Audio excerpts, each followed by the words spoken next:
Hey, good morning. Happy Thursday. So I am switching from my normal coffee place here and back at the Bat Cave, the Ideation Factory, number one. Number two is the morning coffee spot where I start with my notebook and start penciling together the concepts for the day and all that I have to get done. There's something about putting things on paper with a pen that could be transformative. I actually started at the coffee shop this morning, started to record, and because there's Canadian wildfires right now, all of that smoke has moved over into Michigan and made my eyes start to water this morning. It was a bit of a challenge. And in fact, if you look back, you can see the tree line back there. It's a little bit hazy. It's very eerie at night, apocalyptic, if you will. And driving, you can see this haze over all the streetlights. It's very strange. So, in fact, some of our big bridges here, you can't even see to the other side because it's just so smoky.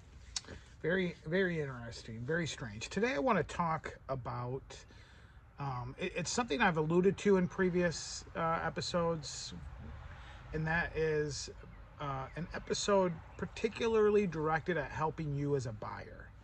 So, not necessarily as an existing business owner, but somebody who's thinking about buying a business. And, I mentioned this in the past that when I'm, just out and about and I start a conversation, someone invariably asks me, "What do you do for a living?" I say, "I'm a business broker. I help sell businesses for their owners." And they say, "Oh, I've always wanted to buy a business." But then, of course, they go through their big three. It's going to be they want to buy a storage unit, a laundromat, or a car wash. And it's because some of those are they're the most elusive, they're the most seemingly passive, which they are to a degree because you have limited staff. But even with that, the problem is there's so much demand, and I'm sure I've mentioned that before. So outside of those three, what I like buyers to do, first of all, I understand the pull. I mean, just the thought of buying an existing business, pre-established, already making profit, and you can come in with some of your background and some of your expertise and your connections and begin to pump new life into an existing business is an exciting opportunity. And I think to begin to think about it and the opportunity that it could avail you is worth your efforts and considering. It's helpful if, private equity does something that's unique. If you're going to buy a business, there's three ways to buy a business. You can buy a business as a private equity group, and that means you're managing the funds that are being distributed to acquire a business that assumingly already has an operating team in place, or you're bringing your own operating team. So the funds are really doing the work, but nobody that's investing in that fund is looking to get a job in that business or multiple businesses. There's typically more than one acquisition in a private equity fund.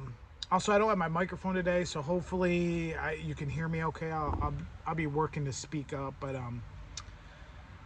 the other way is you're an existing owner of a business and you're looking to acquire a competitor, or you're looking to acquire a bolt-on, or somebody that services your business, services your customers, but doesn't necessarily sell what you sell.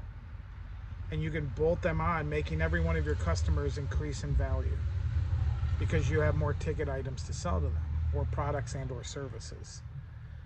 And then there's a third way, which is the most common way when it comes to on the street conversation. Somebody that is a W-2 employee who has generated funds and have family and friends that have funds, and they would all like to buy a business. It could be a husband and a wife. It could be just somebody who's like, "Hey, I want to buy a business." And so I want to talk to that last one right now and just kind of give you some direction as to what that should look like. And so just really quick, what I would do is you want to build connections with brokers, people that are in deals all the time, CPA people, financial advisors. Just, reach out, let people know what you're doing, and say, "Hey, I'm looking to buy a business." The other thing is, unless you have unlimited marketing funds and time, you really want to narrow your focus. I would say utilize your expertise and past experience, because there's two reasons. One, when you talk to, if you give me a call as a broker and say, hey, I want to buy a business, and it's very generic, there's no teeth to put to that. But if you say, hey, I am operations manager in a marketing company, or I'm an operations manager in a manufacturing company, and I'd like to buy a manufacturing company in this industry, in this specific geographical region, generating this specific number of amount of revenue, this is what I can afford, that has much more teeth to it, and we can begin to look. And I'm if you're going to reach out to me, I'm going to ask you, let's narrow that focus down. The other reason is that banks, when they're looking to lend an SBA loan primarily to you as a buyer, there's a level of risk associated with that loan if you don't have direct involvement and or experience in that industry.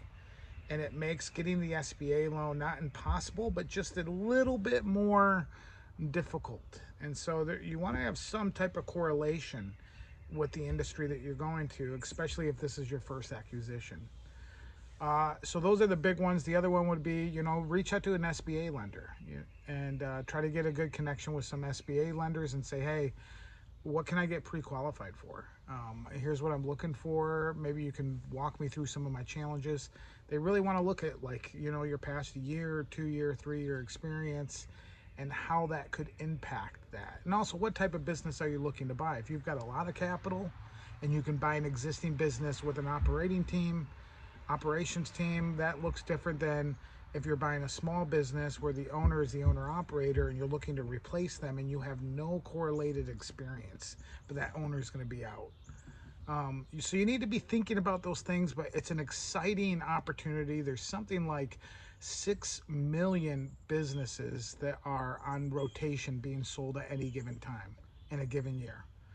And so it's something like 30 million small to medium sized businesses. We're talking typically under $10 million in annual revenue that are in the US. So, reach out to good brokers. There's only about 4,000 of us in the US trying to facilitate those 6 million listings. Now, a majority of those aren't going to sell for a number of reasons. We can get into that in a future episode, but for now, I want you to be thinking about how can you reduce your vision to laser point direction. The other one is going to be, should you be buying a business? There is a passive income allurement to it, but it's usually never passive. You'd be better off putting your money in like CDs or talking to your financial advisor and just getting reoccurring revenue going in that way. So I always ask people to tap the brakes for a minute. How much time is this going to take out of your life? How much disposable time do you have? What quality of life is going to be affected? If you're going on vacations, there's a buddy I see all the time. He plays pickleball and he's always going on vacations, and he works a great W-2 job. He's got a family. They're doing good. Husband and wife work. And he's thought about buying a business. And typically I'm like, man, the quality of life that you have right now is one to enjoy. So before you look at reducing the amount of time you have with your kids and vacations, just tap the brakes a little bit. Reach out to some people that have been experienced in this, and they can walk you through the best next steps. So that's all I have for today. I hope you enjoyed it, and you take care. We'll chat again.